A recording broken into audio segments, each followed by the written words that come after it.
Продолжуваме ние со лекциите за верата од животот на хероите на верата, старозаветните херои на верата, опишани во новозаветното послание до евреите, 11 глава, и продолжуваме конкретно со делот од главата кој што се однесува на големиот Мојсеј, како што го нареков пред 2 саботи, големата сабота.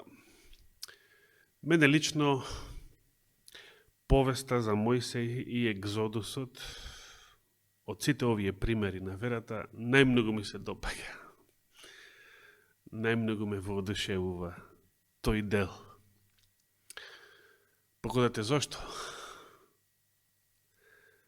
Во Стариот Завет, значи, само кога ја земаме предвид старозаветната историја, некако најмногу се манифестираше Божјата сила, Божјите чуда, Божјите дела, најмногу во овој период. Ослободувањето на Израел од египетското робство. И сето тоа има врска, мора да има врска со верата не на целиот народ, бидејќи знаеме дека народот после тоа бил многу неверен за време талкањето по пустината, туку верата на водачите, конкретно на Мојсеј, избраниот Мојсеј.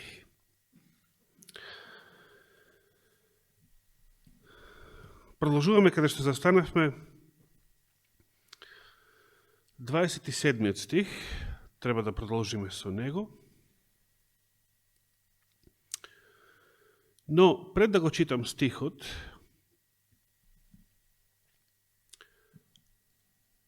прво да повторам едни важни податоци. До сега кажавме дека Мојсеј бил сватен уште од неговите родители како бебе, дека е некој посебен, некој избран, некој планиран од Божиото провидение. Како што сугерирав, може би помислиле дека тој е ветениот Месија и така натаму. Но потоцна кога Мојсеј растел и кога си бил воспитуван од својата мајка, која што официјално била само дадилка на египетската принцеза, тој бил воспитуван и поучуван во која вера?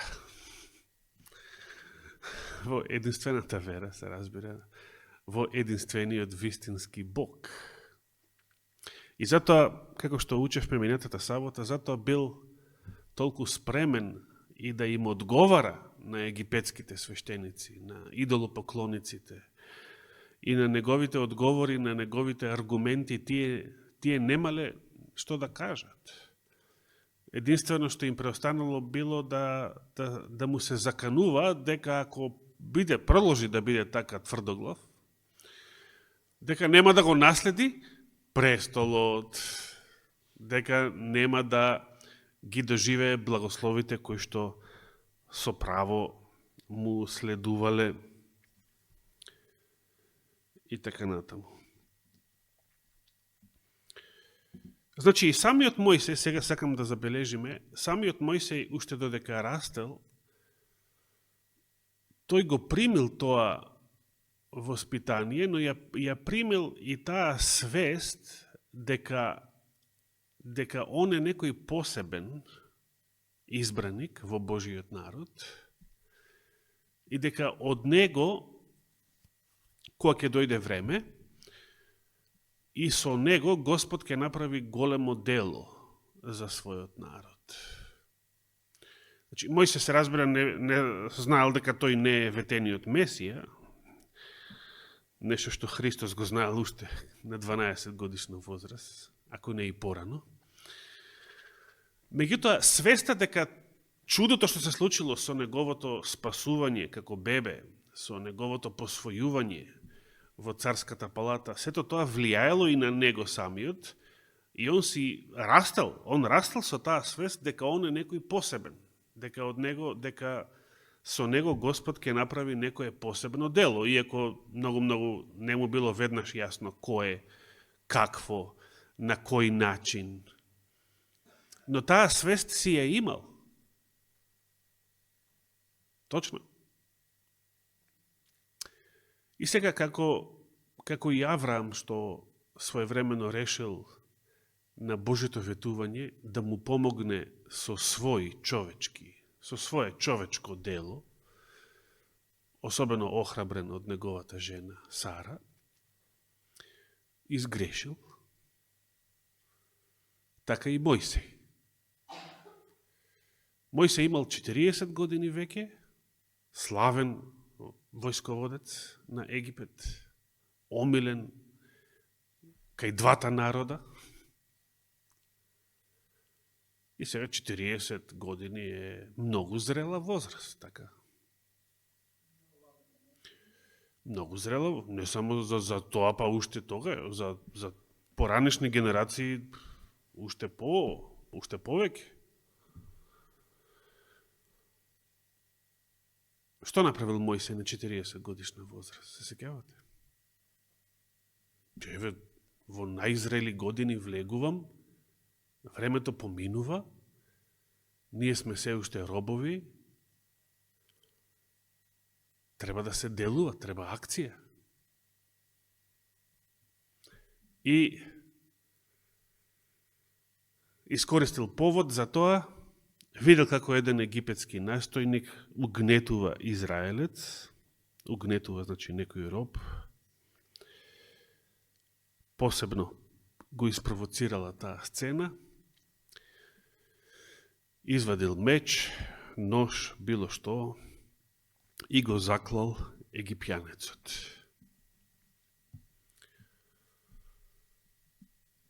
И што се случило? Значи, од мене се очекува да го ослободам Божиот народ. Јас сум веќе, ме фаќаат години, времето поминува. Ако не на се уште млади години, кога? Кога ќе ме болат нозете? Кога? И сега, секогаш, дали постои некој, со исклучок на младиве кои што се уште млади, а нив им посакувам тоа да не го доживеат, да нема време да го доживеат, да нема време да остарат. Дали се соочиле некој период од вашиот живот со ова итна потреба, нешто што очекувате, што сакате, што треба, и објективно треба, да мора што поскоро, инаку нема време, времето поминува. Времето не гази. И сега, чувствуваш потреба, брзо, треба да се делува сега. Треба да се делува брзо и кога се обидуваш да делуваш со своја сила, ништо. И често пати грешиш.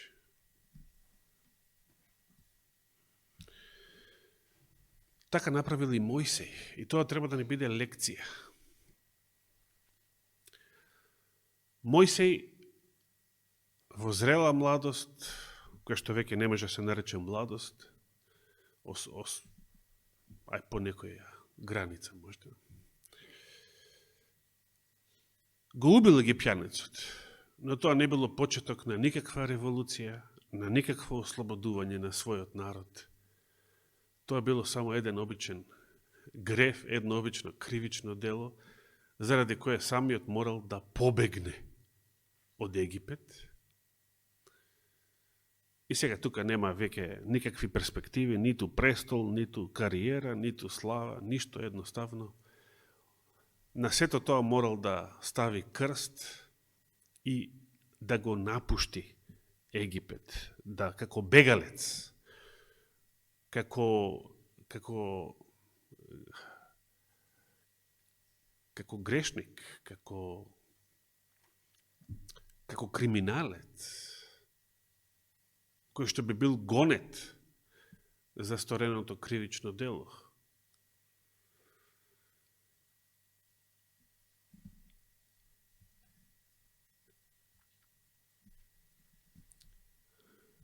И сега доаѓа, поминале уште 40 години. И на која возраст се наоѓа Мојсей? 80 години.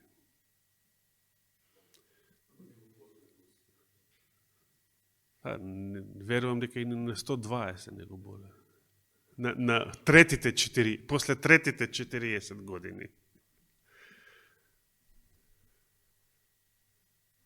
А самиот Мојсей напишал уште за негово време дека се живеело до 70 години, а кај посилните 80.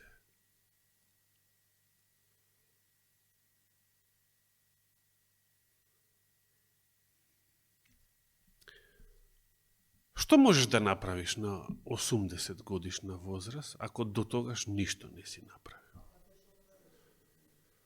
Дама, сега правилото е правилото за избор на нов папа, значи, нов папа треба да биде кардинал кој што е помлад од 80 години. Да, за да бидеш изберен папа, треба да бидеш помлад од 80 години, тоа е правило.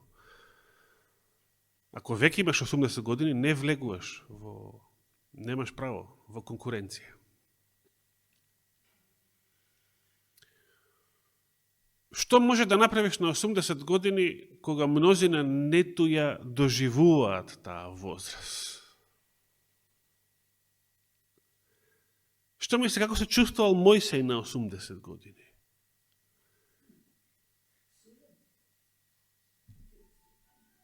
Спасен чудесно како бебе, израснат и воспитан како египетски принц, прославен и кај египетскиот народ, и кај својот народ, славен, од него се очекувало многу перспективен. Но со тоа убиство, како да све расипал, упропастил, сето тоа отишло во неповрат, сите тие надежи, перспективи, очекувања, сето тоа го снемало и тој поживеал нови 40 години како мадијански зет, со говедата, со овците, со козите. И сега 80 години. На кои години Авраам доби син? На 100. Добро, ајде, векот во времето на Авраам бил подолг, релативно подолг, се уште.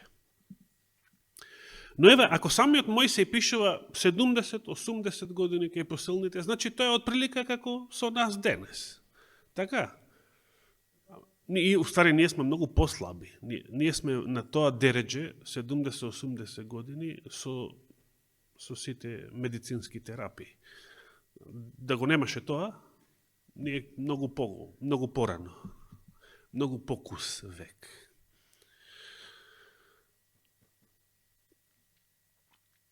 Значи, исто е да речеме како со нас денес, покрај сите наши помагала, ете.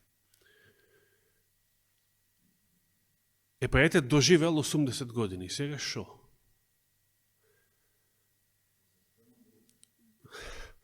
Па зашто друго можел да се спрема? Дали се спремал допрва да го ослободува Божиот народ од Египет? Дали воопшто се надевал на тоа? Дали бил разочаран за сите пропаднати надежи, перспективи, кариера.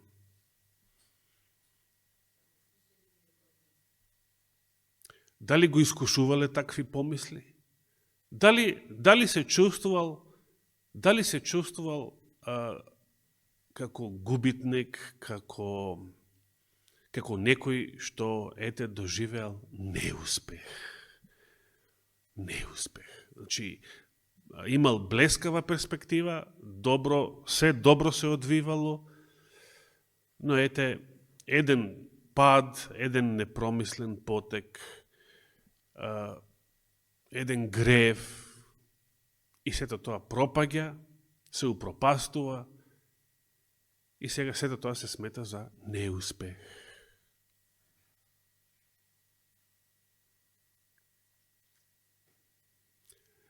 Сакам ова да го нагласам за да разберете дека колку Библијата спротивно на разноразни митологии, Библијата е нешто сосема спротивно на нив.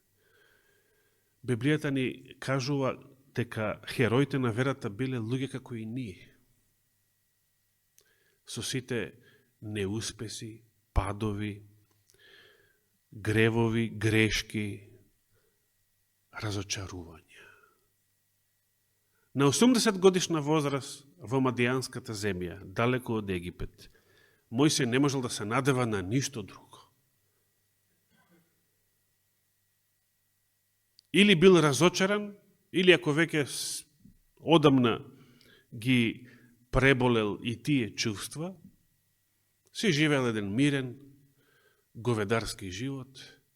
Значи, наместо цар станал говедар. И сега, следното што било? Да дојде време да умре. Се надвал барем децата, да продолжат да живеат во мир и релативна благосостојба. Какво што имале мадијанците, говедарите, сточарите во тоа време. Барем да не страдаат од глад. Чисто човечко размислување. Мојсей не очекувал дека допрва ќе се случат најголемите Божји дела во неговиот живот. На 80 годишна возраст. Допрва. Единственото наредно што очекувал е да умре и тогаш кога ќе дојде очекуваниот ветениот Месија, барем тогаш да се надева на вечниот живот и така натаму. Што друго можел да очекува? Ние денес, без оглед на која возраст сме, што очекуваме од иднинава сега? А што друго? А што друго, Горите? Нешто друго очекуваме?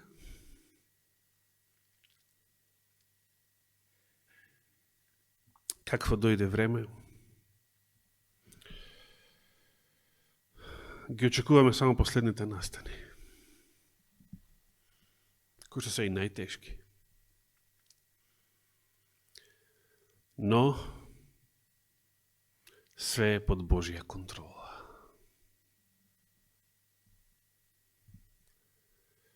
Да бидеме охрабрени од овој дел на Мојсеевиот живот, по неговиот греф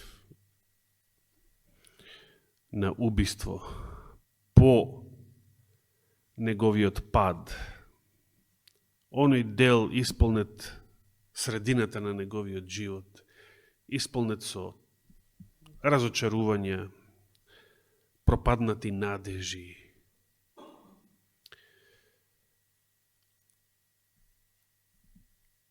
Не бил повеќе ниту силен како порано. Поминале старите слави, сето тоа. И ако денес од Рикс причини се чувствуваме така, ако повеќе размислуваме за минатото и пропуштените прилики во минатото. Ако повеќе, дори и кога мислиме за радосни и срекни настани само од минатото, што покажува тоа? Дека сме стари или дека нема што во иднина? Всушност, вистината е дека сите нам, без оглед не само на која возраст, без оглед на која дередже се наоѓаме сега духовно, сите нас не чека блескава иднина. И тоа блескава иднина на која што и нема крај. Сите нас не чека вечна младост на која што и нема крај. Запамти тука и сестра Стефке, Горица, те стурам тебе во оваа категорија. Сите што сте слаби и немокни, запамтете, ве чека вечна младост на која што и нема крај. Но сето тоа само ако сме верни. Па верни тоа значи послушен. Послушен на Божијето Слово. Ако сме верни, Мојсей бил верен.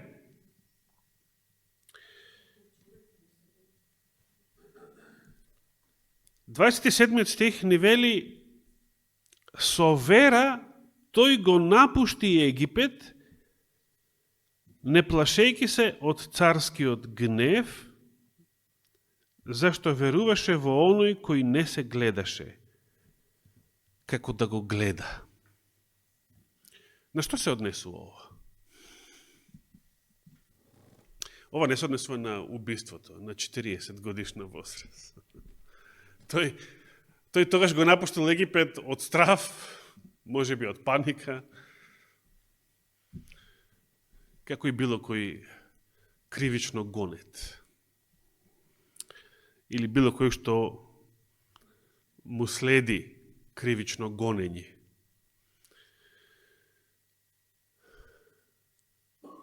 На што се однесува ова? Со вера го напушти Египет.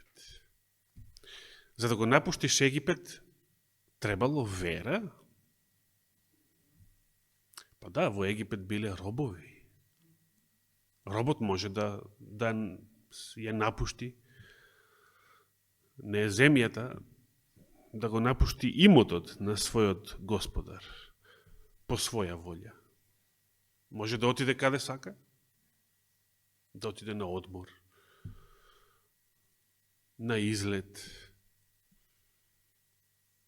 или да искочи да се прошета малку на природа. Може. Тој не сме да легне, да прилегне таму кај што се наоѓа без дозвола на господар, а камо ли било што друго. Да отвориме во Излез, втора книга Мојсеева, 10 глава, и да прочитаме еден стих. Ние немаме време да читаме се што се случило во врска со излезот од египетското робство. Затоа би ни требало сите саботи до есен да ги потрошам само на тоа. Да отвориме Излез 10 глава, да прочитаме еден стих.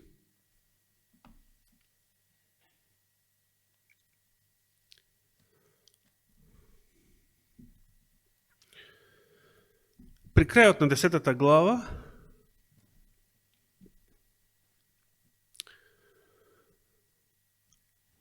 после сите 10 зла, 10-то зло што го погоди Египет беше кое? Се сеќавате?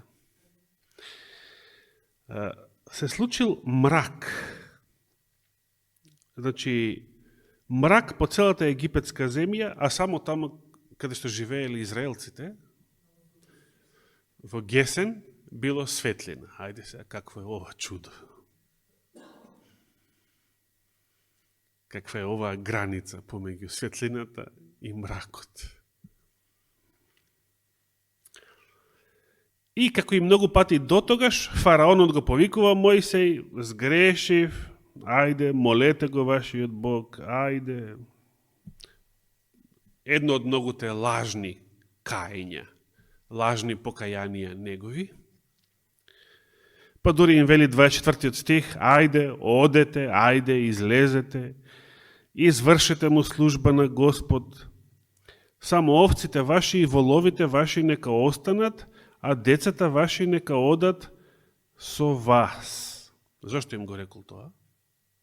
Значи, вие излезете, одете, ама говедата, овците, имотот, значи, нека останат. Зошто? Како? За да се вратат. Фараонот не им верува. Фараонот е цело време неверник. Тој бара гаранции, така? Како адвокатот што не му верува на еден наш брат, тој сака законски гаранции, не ти верувам на зборот. Да биде тоа црно на бело.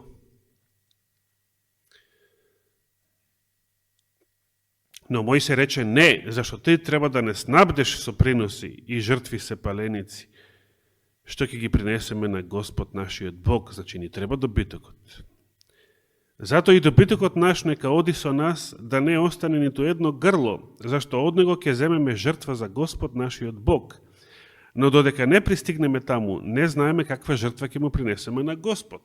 С други зборови, Господ ни нареди, излезете, одете во пустината 3 дена одење, за да принесете жртва, но не ни кажал која и каква жртва, затоа мора да го земеме сиот добиток, и крупен и ситен, значи да ги имаме на лагер сите животни, па што да ни се каже, тогаш ќе избереме од тоа трло што да принесеме за жртва. Се до овој момент, значи и после сите 10 зла во Египет, се до овој момент, се извинувам во право сте, сепак мракот бил девето зло. Се до овој момент, што барале израелците од фараонот цело време? Зашто да ги пушти? Да си отидат за секојаш? Не. Да отидат да принесат жртва, значи да отидат да извршат богослужение. И дори таму се употребува глаголот шабат како глагол се употребува во излез. Кога се вели да отидеме да му послужиме на Господа, значи да му саботуваме на Господа. Со други зборови, да не работиме повеќе, значи робската работа што ја работиме, да се направи некоја пауза од робската работа и потоа за да можеме да му послужиме на Господа, за да можеме да имаме богослужение. Денес зашто не сте отидени на работа? Која е целта на саботниот ден? Малку да го подкрепам брат Зоран во претходниот исказ. Која е целта на саботниот ден? Зошто во сабота да не отидеш денес на работа, во фабрика, во дуќан, на пазар? За да дојдеш на богослужение. Тоа е целта. Не е целта, не одам на работа за да спијам дома, се одморам, се оптегнам и ќе си гледам богослужение преку интернет. Не е тоа целта. Целта е да му послужиш на Бога во тој ден. Не е целта да не служиш никому ништо. Тоа е целта.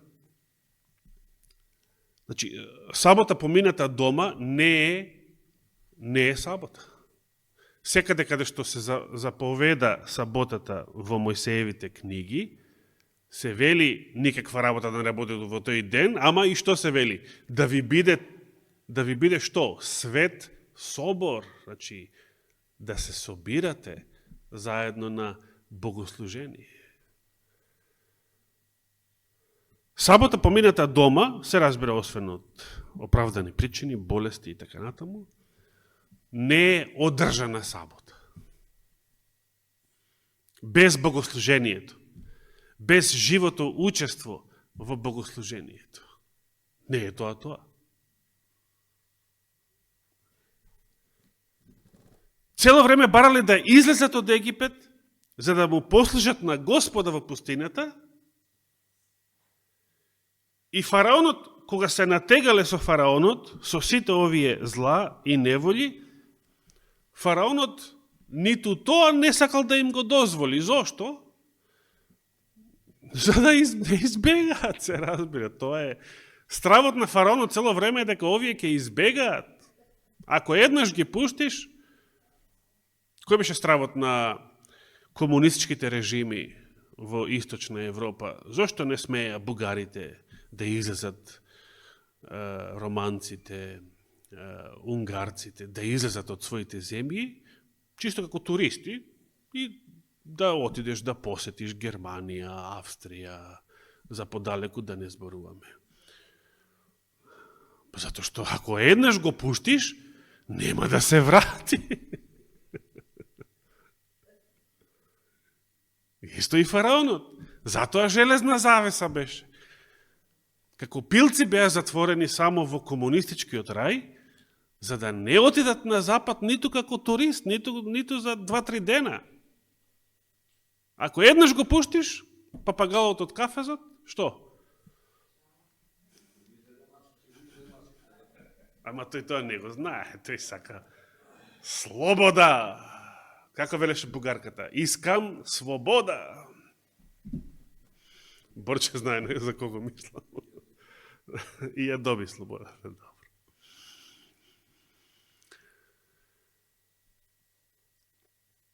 Што се состои тука верата на Мојсей во сето тоа? Само да го дочитаме. 27 стих од 10 глава во Излез вели: и Господ пак го отврдна срцето на фараонот и тој не сакаше да ги пушти. Значи, и пак не сакаше. Значи, пак се предомисли и не сакаше, и па не сакаше. Не само што не сакаше, туку фараонот му рече: и стави се од пред мене, повеќе да не ми излегуваш пред очи. Со други зборови, ова е веќе последно. Веќе нема пазарење, веќе нема натегање, веќе нема преговарање. Со други зборови, не ве пуштам, точка, и ова е последно веќе.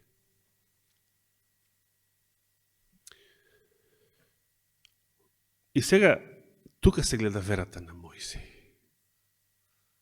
Кога фараонот последен пат се пишмани, последен пат се отврднува неговото срце и решава да не ги пушти,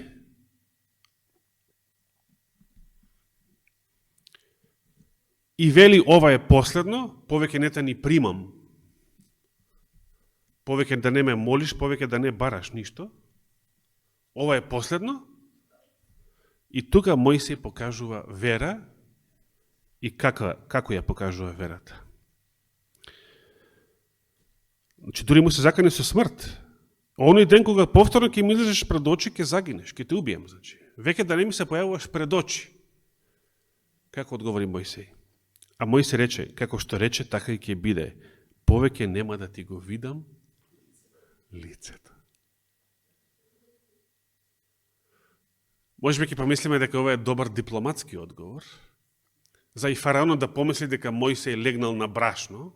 Значи, ќе си бидеме робови, готово. Пробавме што пробавме. Не можело. Ќе свиеме кичма.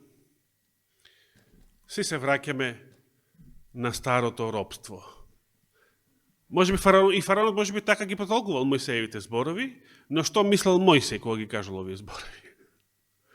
Ние излегуваме и повеќе не се враќаме. Право кажа, да. Повеќе нема да ти го видам лицето. Убав одговор. Ние излегуваме и повеќе не се враќаме. Точно. Па, во случајов, бидејќи фараонот немал вера, току по твојата заповед или по твоето слово би можело да се рече, нека биде според речта твоја и така натаму.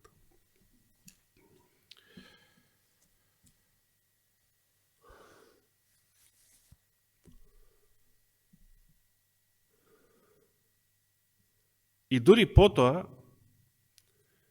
се случуваат оние настани кои што се вовет во востановувањето на старозаветната Пасха и излезот од Египет. Но, кога Мојсей покажал вера дека и тој и неговиот народ ќе излезат од Египет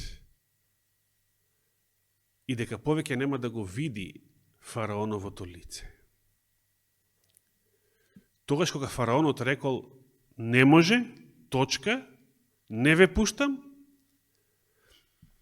значи пред тоа им вели ајде отидете, само не говедата, не добитокот, значи сака гаранција за да ги држам за нешто, за да ми се вратат.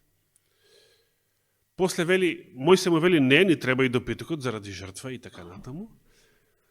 После овој го фаќа Инаед, па чиме така, не може ниту вие, ниту добитокот, не може, точка, се изнервирав, и ова е веќе последно, повеќе не примам молби, немој повеќе да ми се појавуваш пред очи, ако ми се појавиш, ќе те убијам.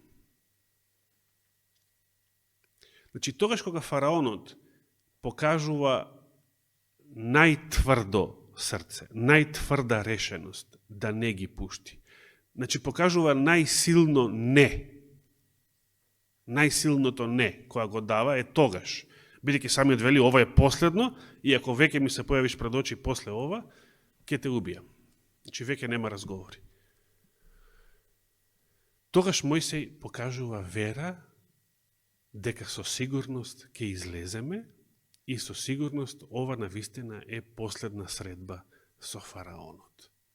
Прашањето е, на што можел Мојсей да ја темели својата вера во излезот, токму тогаш кога фараонот го дал најсилното не за такво нешто, дури со закана на смрт, дека повеќе не прима молби за истото прашање. На што Мојсей ја темелил својата вера, дека баш тогаш, кога непријателот го кажува најсилното не, баш тогаш Мојсей добива сигурност дека ќе излеземе и дека навистина повеќе нема да се гледаме со тебе. На Божиото Слово. Ајде се сетиме, кога би биле вие на место на Мојсей, во оваа прилика, кога суверениот цар го кажува најтврдото не и вели дека е ова последна молба и последен прием кај него и повеќе немојте ниту да се обидувате под закана на смрт. Како би постапиле повеќето луѓе? Како би постапиле повеќето луѓе? Еве да видиме како постапила Генерална конференција со вакцините COVID. Тие не се ни обидува да се спротивстават. Не се ни обидува. Тие веднаш легнеа на брашно. Веднаш побараа начин како ако може и волкот сит и овците на број. Патем речено, деновиве се пронесе и вест дека еден од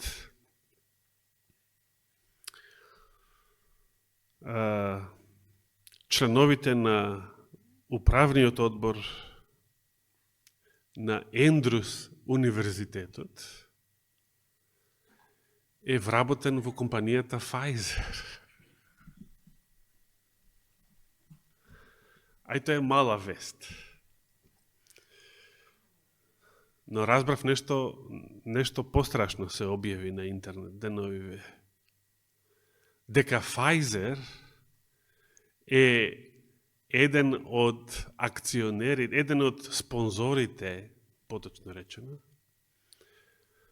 погодете на која адвентистичка болница. Еден од спонзорите на која адвентистичка болница е Pfizer.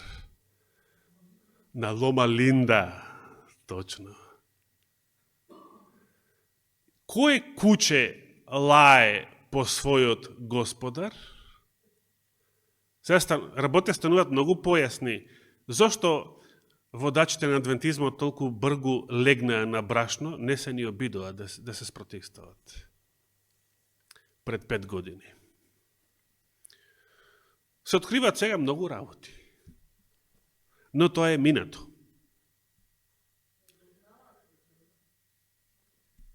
Тоа е минато. Тазе минато, но сепак минато. Нас сега не чекаат нови искушенија во иднина. Мојсей на што можел да ја темели својата сигурност и вера дека ќе излезат од Египет, ќе бидат ослободени, баш тогаш кога непријателот го кажал најсилното не за такво нешто. Што имал Мојсей како темел за таа вера? Стихот во Евреите што го читавме, бидејќи веруваше во оној кој не се гледа, како да го гледа. Како да го гледа, ама не се гледа. Дали оној што во кого вие верувате се гледа? Дали некој од вас го видел Исуса во својот живот до сега?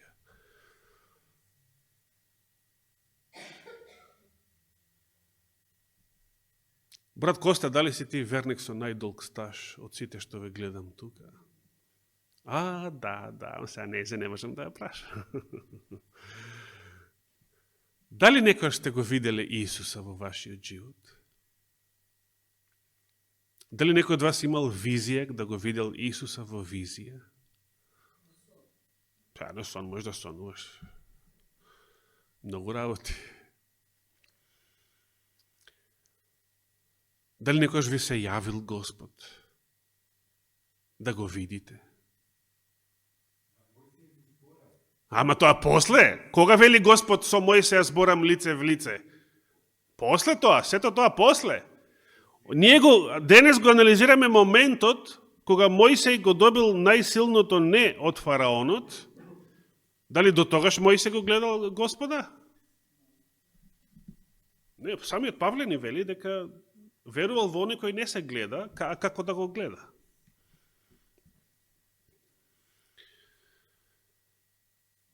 Господ секако комуницирал со Мојсей, кому ги давал сите наредби.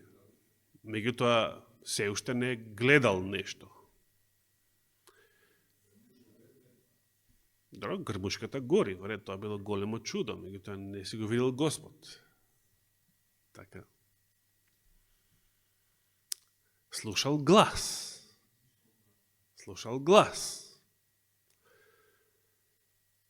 Ајде да речеме и тоа да го немало. Еве кога бил Мојсей кај грмушката. Тогаш кога бил можеби и разочаран, кога ништо од сето ова немало. Дали Мојсей можел да верува дека Господ ќе го ослободи Божиот народ од Египет? Врз основа на што можел тоа да го верува? Дали веќе постоело Божјо Слово на кое што можело да се темели таа вера? Постоело или не постоело? Каде постоело? За да му веруваш, значи Господ кажал нешто, па да го веруваш. Не може да нема Божјо Слово и да веруваш. Тоа не е вера. Што било објавено претходно од Господа, за да веруваат дека навистина ќе излезат од Египет и ќе бидат ослободени. Тоа му го кажува кај грмушката, така. И сите наредни откровенија на тој начин. Кога Господ му зборува и сите чуда што се случиле. Но дали уште кај пред грмушката можел да знае дека тоа со сигурност ќе се случи?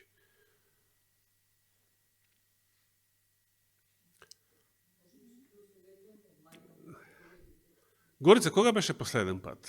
Кога зборувавме за Јаков и Јосиф, нели тогаш беше? Ако не ме лаже и мене паметот. Што рекоа Јаков и Јосиф пред да умрат? Каков аманет побарале? Зошто го кажале тоа? Што рековме тогаш? Што е било важно? Каде ќе лежат коските? Кај се корени? Корените кај им се? Во Вавилон? Во Ур-Халдејски? На Арарат, од каде што искочил Ное, од ковчегот? Каде им биле корените?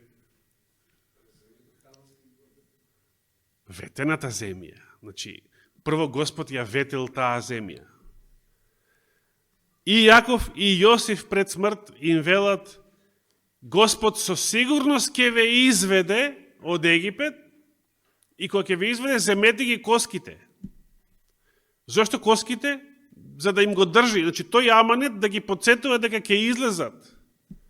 Дека Господ тоа со сигурност ќе го направи. Епа сега, да ги видиш ти сите зла што го погодиле Египет, сите чуда уште со стапот и змиите на почеток. И после сето тоа да се исплашиш од заканата на фараонот, не ми се појавува веќе пред очи. Ако ми се појавиш, ќе те убијам. Тоа би било голема невера. Мојсей бил сигурен дека штом до тука дошла работата, тогаш веќе нема разговори, нема преговори и сега што предстои? Предстои Господ да си го исполни своето ветување. Која е лекцијата што сакам да ја извлечеме од ова искуство? Само од ова. Уште не почнавме со Пасхата. Тогаш кога ни е најтешко,